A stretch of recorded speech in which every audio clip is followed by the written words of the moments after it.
നമ്മുടെ ഇന്നത്തെ ക്ലാസ്സിലേക്ക് എല്ലാവർക്കും ഒരിക്കൽ കൂടി സ്വാഗതം.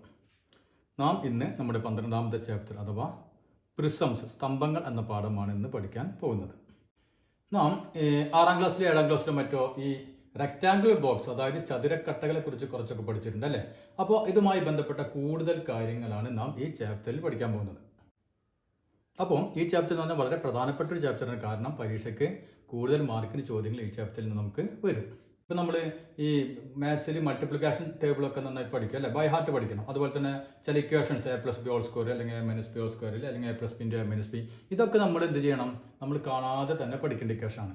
പക്ഷേ ഇവിടെ നാം എന്ത് വേണം? ഇവിടെ നമ്മൾ ഓരോ കാര്യങ്ങൾ എന്താണെന്ന് വെച്ചാൽ കൃത്യമായി മനസ്സിലാക്കിയിട്ട് നമുക്ക് പഠിക്കുകയാണെങ്കിൽ നമുക്ക് ഏത് ചോദ്യം എങ്ങനെ ചോദിച്ചു കഴിഞ്ഞാൽ നമുക്കതിന് ഉത്തരം എഴുതാൻ പറ്റും. അപ്പം നമ്മൾ ക്ലാസ് വളരെ ശ്രദ്ധിച്ചു കഴിഞ്ഞാൽ, അത് സ്കൂളിലായാലും എവിടെയായാലും ക്ലാസ് വളരെ ശ്രദ്ധിച്ചു കഴിഞ്ഞാൽ നമുക്ക് ഈ ചാപ്റ്ററിൽ നിന്നുള്ള മുഴുവൻ ചോദ്യങ്ങൾക്ക് നമുക്ക് കൃത്യമായ രീതിയിൽ തന്നെ ഉത്തരം നൽകാൻ പറ്റും. അപ്പോൾ ഇവിടെ നോക്കിയേ, ഇവിടെ ഞാൻ 4 പടങ്ങൾ വെച്ചിട്ടുണ്ട് അല്ലേ? ആദ്യത്തെ ഫിഗർ ഒന്ന് നോക്കിയേ, ഇവിടെ നോക്കി. ഇത് നമ്മൾ ഒരു സാധാരണ പെട്ടെന്ന് നമുക്ക് കണ്ടെത്തുന്നു ഒരു ഇഷ്ടിക അല്ലേ? ഒരു ഇഷ്ടിക നമുക്കിങ്ങനെ കുത്തി നിർത്തി കഴിഞ്ഞാൽ അതേ രൂപമാണ് ഇപ്പം ഞാനിവിടെ വരച്ചിട്ടുള്ളത്. അപ്പോൾ ഇതിന്റെ വശങ്ങളൊന്ന് നോക്കിയാൽ ഇവിടെ നമുക്ക് ഇതിന്റെ അടിയിലും മുകളിലും അല്ലെ ഒരേ രൂപത്തിലുള്ള അല്ലെങ്കിൽ ഒരേ അളവിലുള്ള 2 ഭാഗങ്ങൾ നമുക്ക് കാണാൻ പറ്റും അല്ലെ? ഒന്ന് ഇത് നോക്കിയാൽ ഇങ്ങോട്ട് ഇതേ രൂപത്തിൽ അതേ അളവിലും അതേ രൂപത്തിലുള്ള ഒരു ഭാഗം അടിയിലുണ്ടാവും, ശരിയല്ലേ? പിന്നെ നോക്കിയാൽ ഈ സൈഡിൽ ഇവിടെ ഒരു വീതിയുള്ള ഭാഗമുണ്ട് അല്ലെ? അതേപോലെ അതിന്റെ ഓപ്പോസിറ്റ് സൈഡിൽ നമുക്ക് എന്ത് കാണാൻ പറ്റും? ഇതേ അളവിലുള്ള ഒരു ചതുരം നമുക്ക് അവിടെയും കാണാൻ പറ്റും അല്ലെ? അതേപോലെ ഈ സൈഡിൽ നോക്കിയാൽ ഇവിടെ നമുക്ക് വീതി കുറഞ്ഞ ഒരു ചതുരം, അതിൻ്റെ ഓപ്പോസിറ്റ് നമുക്ക് എന്ത് കാണാൻ പറ്റും? ഇതേ അളവിലുള്ള വീതി കുറഞ്ഞ ഒരു ചതുരം നമുക്ക് കാണാൻ പറ്റും അല്ലേ? അതായത് അടിയിലും മുകളിലും ഒരേ രൂപത്തിൽ അല്ലെങ്കിൽ ഒരേ അളവിലുള്ള 2 ചതുരങ്ങൾ നമുക്ക് കാണാം. പിന്നെയോ ഈ 2 സൈഡുകളിലും ഓപ്പോസിറ്റ് സൈഡുകളിലും ഒരേ അളവിലുള്ളത്, അതുപോലെ ഈ ഓപ്പോസിറ്റ് സൈഡുകളിൽ നമുക്ക് ഒരേ അളവിലുള്ള 2 ചതുരങ്ങൾ കാണാം അല്ലേ? ഇനി ഈ രണ്ടാമത്തെ ഫിഗർ നോക്കിയേ, ഇവിടെ നമുക്ക് മുകളിൽ ഒരു ത്രികോണമാണ് അല്ലേ? അതേ രൂപത്തിൽ തന്നെ അടിയിലും നമുക്കൊരു ത്രികോണം കാണാം. പിന്നെയോ ഇതിൻ്റെ സൈഡിൽ അല്ലേ 3 ഇതേ രൂപത്തിലുള്ള 3 ചതുരങ്ങൾ നമുക്ക് കാണാൻ പറ്റും. ഇനി അടുത്ത ഫിഗർ ഒന്ന് നോക്കിയാൽ, ഇവിടെ നമുക്കൊരു സ്ക്വയർ ആണ് അല്ലേ? സമചതുരം. അപ്പോൾ ഈ സമചതുരത്തിന്റെ അതേ രൂപം തന്നെ നമുക്ക് എവിടെ കാണാൻ പറ്റും? അടിയിലും ഉണ്ടായിരിക്കും അല്ലേ? അപ്പോൾ അടിയിലും മുകളിലും ഒരേ രൂപത്തിലുള്ള സമചതുരങ്ങൾ. പിന്നെയോ ഈ സമചതുരങ്ങളായതുകൊണ്ട് ഇവിടെ നമുക്ക് ഈ 4 സൈഡ് ഇതുപോലെ തന്നെ 4 ചതുരങ്ങൾ നമുക്ക് സൈഡുകൾ കാണാൻ പറ്റും. ഇനി ഇവിടെയോ, ഇവിടെ നമുക്കറിയാം ഒരു എന്താണ്? ഹെക്സഗൺ ആണ് അല്ലേ? ഷഡ്ഭുജം, മുകളിൽ ഒരു ഷഡ്ഭുജം. അങ്ങനെയാണെങ്കിൽ അടിയിലും അതേ രൂപത്തിലുള്ള ഒരു ഷഡ്ഭുജം നമുക്ക് കാണാം. പിന്നെ ഇതിന്റെ സൈഡുകളിലോ നമുക്ക് 1 2 3 4 5 6 ചതുരങ്ങളും കാണാൻ പറ്റും. നമുക്ക് ഈ 4 ഫിഗറുകളിലും പൊതുവായിട്ട് എന്താണ് കാണാൻ പറ്റുന്നത്? പൊതുവായിട്ട് കാണാൻ പറ്റുന്നത് അടിയിലും മുകളിലും ഒരേ ആകൃതിയിലുള്ള 2 പോളിഗൺസ് അല്ലെ? അതായത് 2 ബഹുഭുജങ്ങൾ. ഇവിടെ നോക്കിയാൽ ഇവിടെ ഒരു ചതുരം, അടിയിലും അതേ ചതുരം. ഇവിടെ ഒരു ത്രികോണം, അടിയിലും അതേ ത്രികോണം. ഇവിടെ ഒരു സമചതുരം, അടിയിലും അതേ സമചതുരം അല്ലെ? ഇവിടെ ഒരു ഹെക്സഗൺ, അടിയിലും ഇതേപോലത്തെ ഹെക്സഗൺ. അപ്പൊ അടിയിലും മുകളിലും ഒരേ രൂപത്തിലുള്ള അല്ലെങ്കിൽ ഒരേ അളവിലുള്ള 2 പോളികൾ നമുക്ക് കാണാൻ പറ്റും. പിന്നെ ഈ 4 ഫിഗറിൽ വേറെ എന്താ കാണാൻ പറ്റുന്നത്? 4 ഫിഗറിലും ഇതിന്റെ സൈഡുകളിൽ കുറച്ച് ചതുരങ്ങൾ ഉണ്ട് അല്ലെ? ഇവിടെ നമുക്ക് 4 ചതുരം കാണാം അല്ലെ? ഇവിടെ 4 വശം ഉള്ളത് കൊണ്ട് നമുക്ക് ഈ സൈഡുകളിൽ 4 ചതുരങ്ങൾ കാണാൻ പറ്റും അല്ലെ? ഇനി ഇവിടെയാണെങ്കിലോ, ഇവിടെ നമുക്ക് 3 വശമാണ് ത്രികോണത്തിന്. അതുകൊണ്ട് നമുക്ക് എന്ത് കാണാൻ പറ്റും? 3 ചതുരങ്ങൾ നമുക്ക് സൈഡിൽ കാണാൻ പറ്റും അല്ലെ? ഇവിടെയാണെങ്കിലോ, ഇവിടെ നമുക്ക് 4 ചതുരങ്ങൾ അല്ലെ ഈ സൈഡുകളിൽ കാണാൻ പറ്റും. പിന്നെ ഇവിടെയോ, ഇവിടെ 6 ചതുരങ്ങൾ ഈ സൈഡിൽ കാണാൻ പറ്റും അല്ലെ? അപ്പൊ നമുക്ക് ഇവയ്ക്ക് പൊതുവായിട്ട് അടിയിലും മുകളിലുമായി ഒരേപോലെയുള്ള 2 പോളികൾ കാണാം. പിന്നെയോ മുകൾ ഭാഗത്ത് എത്ര വശങ്ങളാണോ അതിനനുസരിച്ചുള്ള ചതുരങ്ങൾ അല്ലെ? ആ എണ്ണത്തിനനുസരിച്ചുള്ള ചതുരങ്ങൾ നമുക്ക് ഈ 4 ഫിഗറിലും കാണാൻ പറ്റുന്നുണ്ട് അല്ലെ? അപ്പൊ ഇത്രയും കാര്യങ്ങൾ വന്നു കഴിഞ്ഞാൽ അതിനെ നമുക്ക് എന്ത് പറയാം? അതിനെയാണ് നാം പ്രിസം അഥവാ ബഹുഭുജ സ്തംഭം എന്ന് പറയുന്നത്. ഇനി നമ്മൾ ആദ്യത്തെ ഫിഗർ ഒന്ന് എടുത്തു നോക്കിയാൽ, ഇവിടെ നമുക്ക് 2 ബഹുഭുജങ്ങൾ അല്ലെ? 2 പോളിഗൺ അടിയിലും മുകളിലുമായി ഒരേ രീതിയിലുള്ള ഒരേപോലുള്ള 2 പോളിഗൺ കാണാം അല്ലെ? പിന്നെയോ നമുക്കിവിടെ 4 ചതുരങ്ങൾ സൈഡുകളിൽ കാണാം അല്ലെ? അപ്പൊ ഇവയെ നമ്മൾ മൊത്തത്തിൽ എന്ത് പറയും?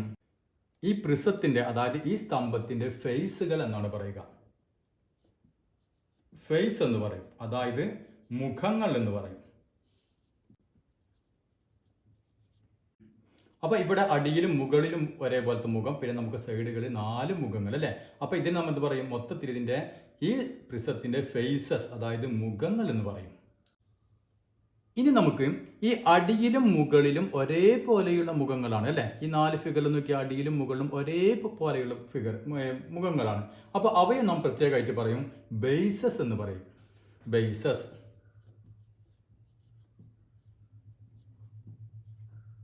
അതായത് പാദമുഖങ്ങൾ എന്ന് പറയും.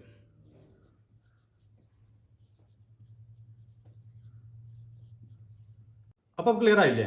അപ്പൊ അടിയിലും മുകളിലും ഒരേപോലെയുള്ള മുഖങ്ങളാണുള്ളത്. അപ്പൊ അവയെ നാം എന്ത് പറയും? ഈ പ്രിസത്തിന്റെ ബേസ് അല്ലെങ്കിൽ പാദമുഖങ്ങൾ എന്ന് പറയും. ഇനി നമുക്ക് നോക്കിയേ, ഇതിന്റെ ചുറ്റും നമ്മൾ പറഞ്ഞു അല്ലെ, ചുറ്റും കുറെ ചതുരങ്ങൾ ഉണ്ടെന്ന് പറഞ്ഞല്ലേ. അവയാ നാം എന്തെന്നാ പറയാ? അവയെ പറയുന്ന പേരാണ് ലാറ്ററൽ ഫേസസ് അഥവാ പാർശ്വമുഖം എന്ന് പറയുന്നു.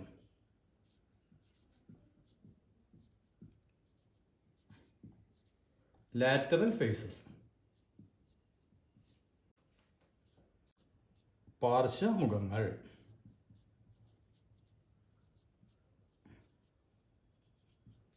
അപ്പൊ ഇത്രയും കാര്യങ്ങൾ മനസ്സിലായല്ലോ.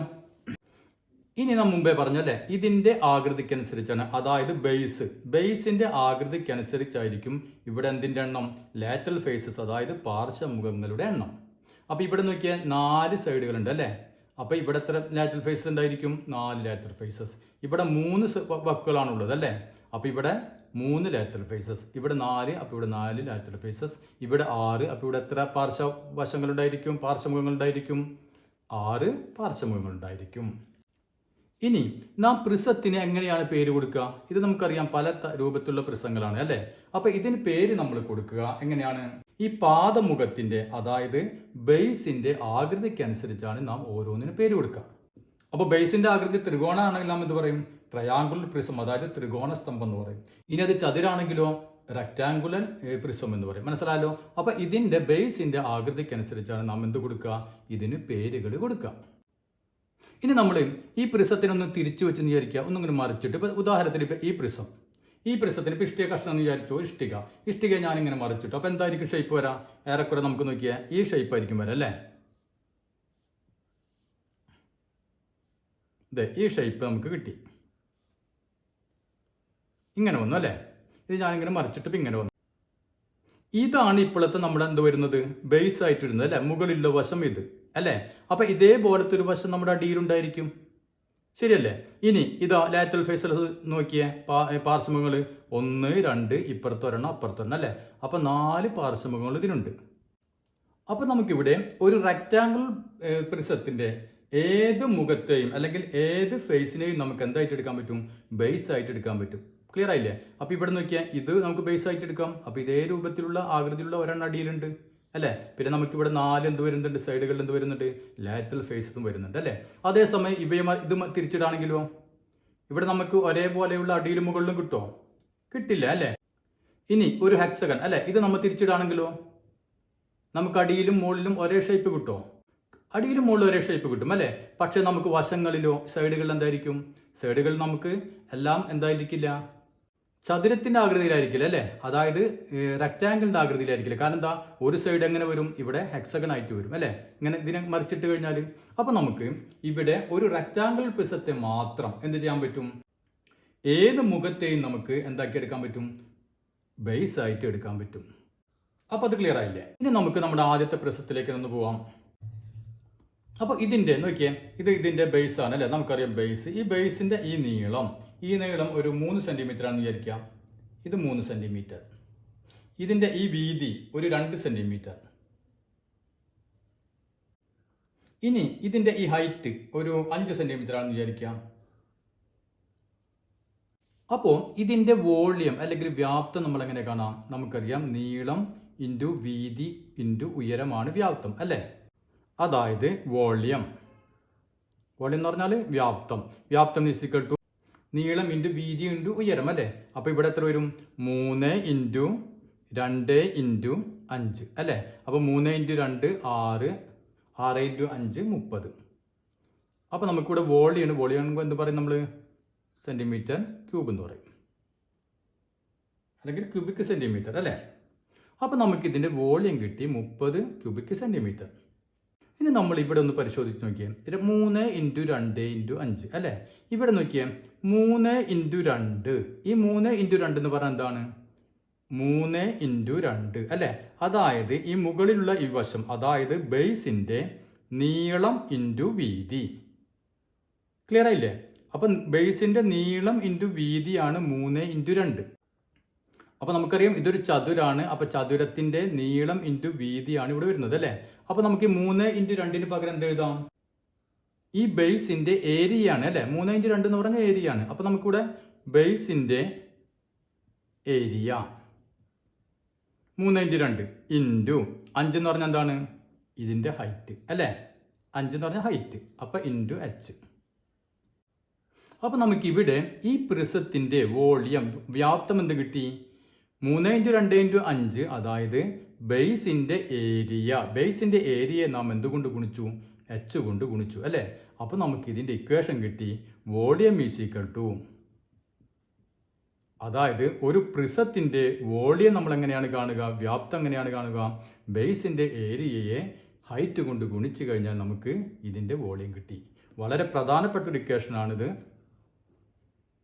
അപ്പോൾ എപ്പോഴും ഇത് ഓർമ്മയിൽ വേണം. ഇനി നമ്മൾ നോക്കിയാൽ ഏത് പ്രിസാണെങ്കിലും ആ പ്രിസത്തിൻ്റെ, ഇനി ഇപ്പോൾ നമ്മൾ ത്രികോണം, ഇത് ഈ പ്രിസാണെന്ന് വിചാരിക്കുക. ഇതാണെങ്കിൽ ഇതിൻ്റെ വോളിയം എന്ത് വരും? ഇതിൻ്റെ ബേസിൻ്റെ ഏരിയ. ഇവിടെ ബേസ് എന്താണ് വരുന്നത്? ത്രികോണം അല്ലേ? അപ്പോൾ ത്രികോണത്തിൻ്റെ ഏരിയ ഇൻറ്റു h. ഇവിടെ ആണെങ്കിലോ ഇവിടെ സ്ക്വയർ ആണ് അല്ലേ? അപ്പോൾ സ്ക്വയറിൻ്റെ ഏരിയ ഇൻറ്റു h. ബേസ് ഏത് ഷേപ്പിൽ വേണമെങ്കിലും ആയിക്കോട്ടെ, അതിൻ്റെ ഏരിയയെ നാം എന്തുകൊണ്ട് ഗുണിച്ചാൽ മതി? അതിൻ്റെ പ്രിസത്തിൻ്റെ ഹൈറ്റ് കൊണ്ട് ഗുണിച്ചു കഴിഞ്ഞാൽ നമുക്കതിൻ്റെ വോളിയം കിട്ടും. അങ്ങനെയാണെങ്കിൽ നോക്കിയാൽ ഇതൊരു ഈക്വലായിട്ട് ട്രയാങ്കിൾ, അതായത് സമഭുജ ത്രികോണം ആണെന്ന് വിചാരിക്കാം.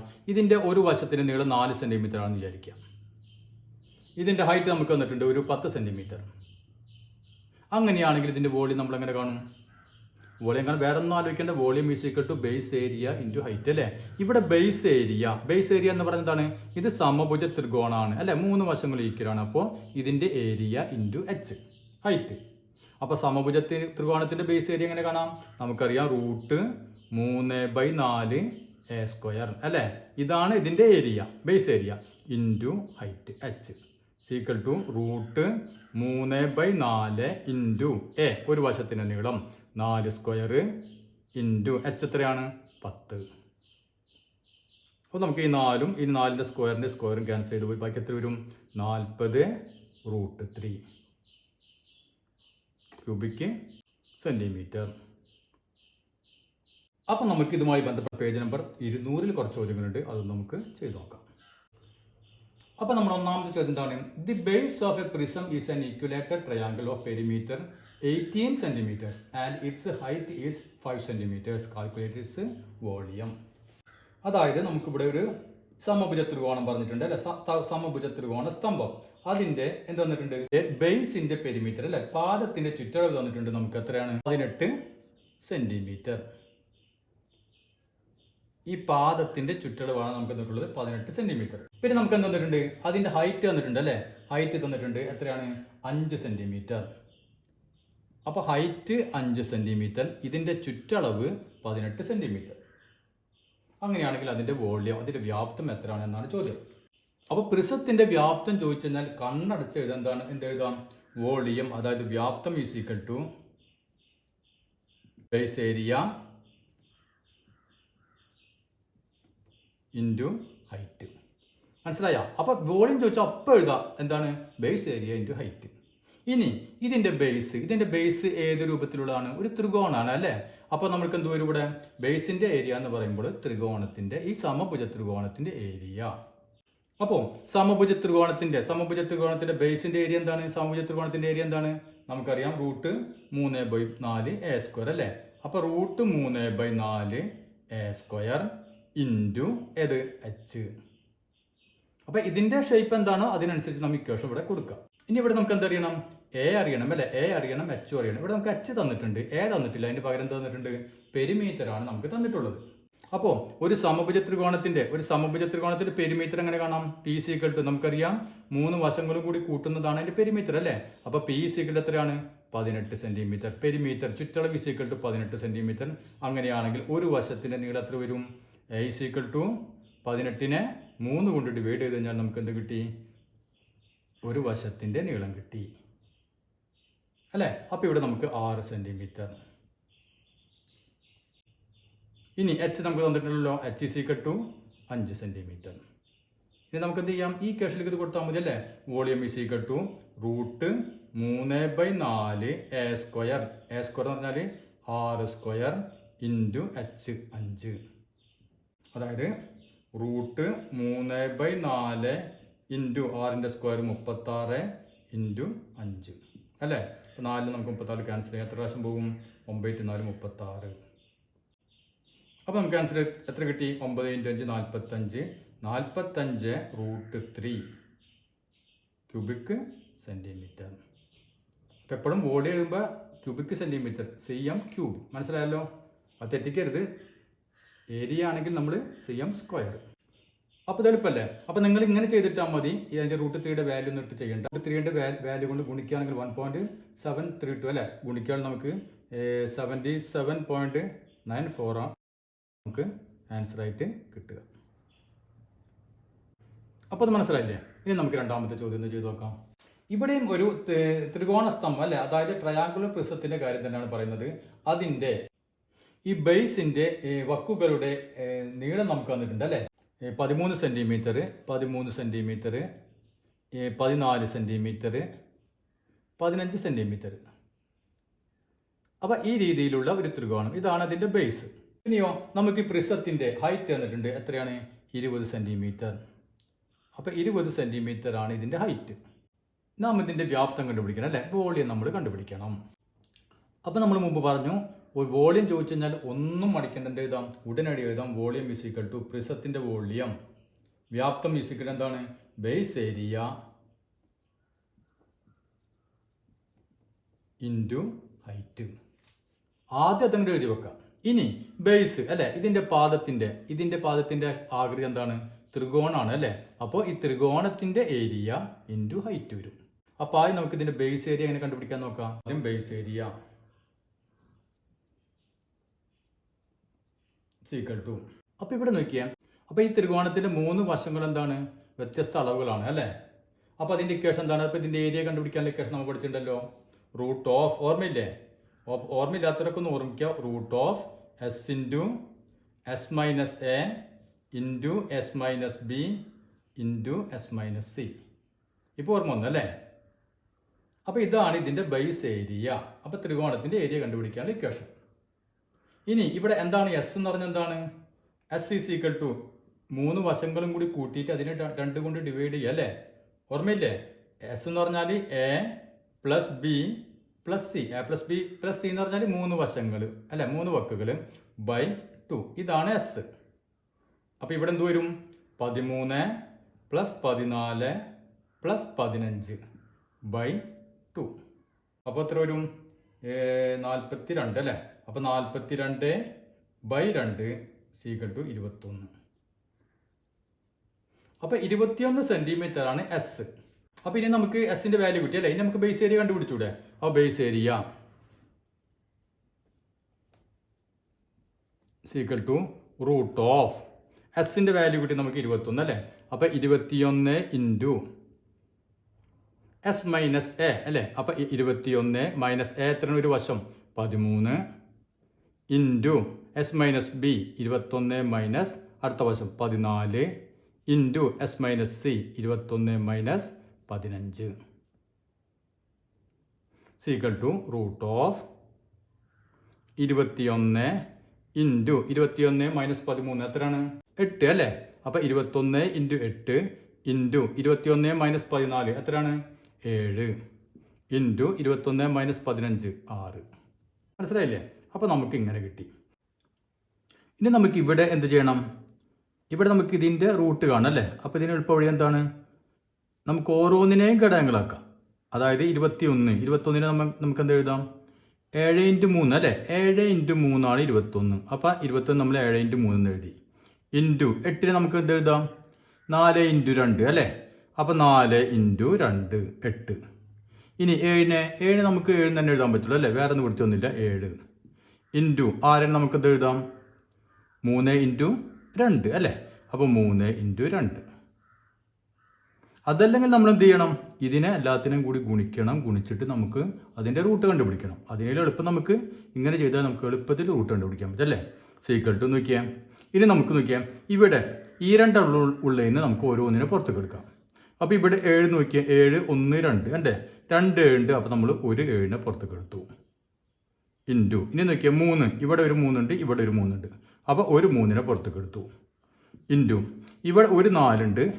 പിന്നെ ഇവിടെ നോക്കിയാൽ ഇനി ബാക്കി നമുക്കിവിടെ 2 2 ഉണ്ട് അല്ലേ 2 2 എന്ന് പറഞ്ഞാൽ എന്താണ് 2 ഇൻറ്റു 2 4 തന്നെയാണ് അല്ലേ. അപ്പോൾ ഇവിടെ 2 4 ഉണ്ട് ശരിക്കും അല്ലേ. ഒരു 4 ഇതും ഇത് 2 ഇൻറ്റു 2 4. അപ്പോൾ നമുക്ക് എന്ത് ചെയ്യാം ഒരു 4നെ പുറത്തേക്ക് എടുക്കാം. അപ്പോൾ 4 സീക്വൽ ടു 7 ഇൻറ്റു 3 ഇൻറ്റു 4 എത്ര വരും ഒന്ന് കുറിച്ച് നോക്കിയേ 84 അല്ലേ. അപ്പോൾ 84. അപ്പോൾ നമുക്കിവിടെ ബേസ് ഏരിയ കിട്ടി 84 സ്ക്വയർ സെൻറ്റിമീറ്റർ. ഇനി നമുക്ക് എളുപ്പത്തിൽ വോളിയം കണ്ടുകൂടെ. Volume is equal to base area into height ആണ് അല്ലേ. അപ്പോൾ volume is equal to base area into height. Base area എത്രയാണ് 84 ഇൻറ്റു ഹൈറ്റ് എത്രയാണ് ഹൈറ്റ് നമുക്കറിയാം 20 സെൻറ്റിമീറ്റർ അല്ലേ. അപ്പോൾ 20 സീക്വൽ ടു എത്ര വരും 54 ഇൻറ്റു 20 എത്ര വരും യൂണിറ്റ് എഴുതാം ക്യൂബിക് സെൻറ്റിമീറ്റർ. അപ്പോൾ അത് ക്ലിയർ ആയില്ലേ. അപ്പോൾ ഇനി നമുക്കിതിൽ ബാക്കിയുള്ള ചോദ്യങ്ങൾ അടുത്ത ക്ലാസ്സിൽ ചെയ്യാം.